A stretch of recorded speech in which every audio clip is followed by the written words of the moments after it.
बहुत समय पहले की बात है। एक महाज्ञानी पंडित हिमालय की पहाड़ियों में कहीं रहते थे। लोगों के बीच रहकर वह थक चुके थे और अब ईश्वर भक्ति करते हुए एक सादा जीवन व्यतीत करना चाहते थे।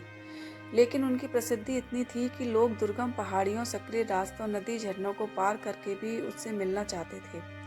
उनका मानना था कि यह विद्वान उनकी हर समस्या का समाधान कर सकता है।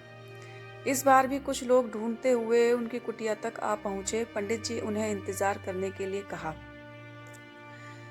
3 दिन बीत गए। अब और भी कई लोग वहां पहुंच गए। जब लोगों के लिए जगह कम पड़ने लगी तब पंडित जी बोले, आज मैं आप सभी के प्रश्नों का उत्तर दूंगा, पर आपको वचन देना होगा कि यहाँ से जाने के बाद आप किसी और से इस स्थान के बारे में नहीं बताएंगे, ताकि आज के बाद मैं एकांत में रहकर अपनी साधना कर सकूं। चलिए अपनी अपनी समस्याएं बताइए।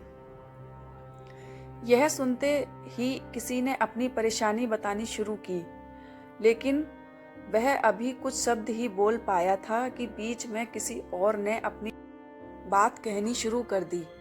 सभी जानते थे कि आज के बाद उन्हें कभी पंडित जी से बात करने का मौका नहीं मिलेगा, इसीलिए वे सब जल्दी से जल्दी अपनी बात रखना चाहते थे।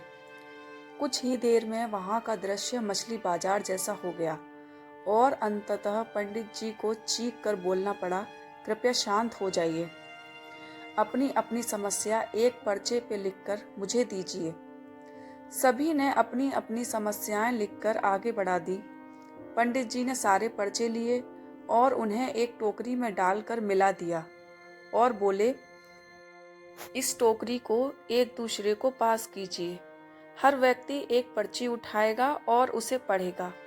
उसके बाद उसे निर्णय लेना होगा कि क्या वो अपनी समस्या को इस समस्या से बदलना चाहता है। हर व्यक्ति एक पर्चा उठाता, उसे पढ़ता और सहम सा जाता।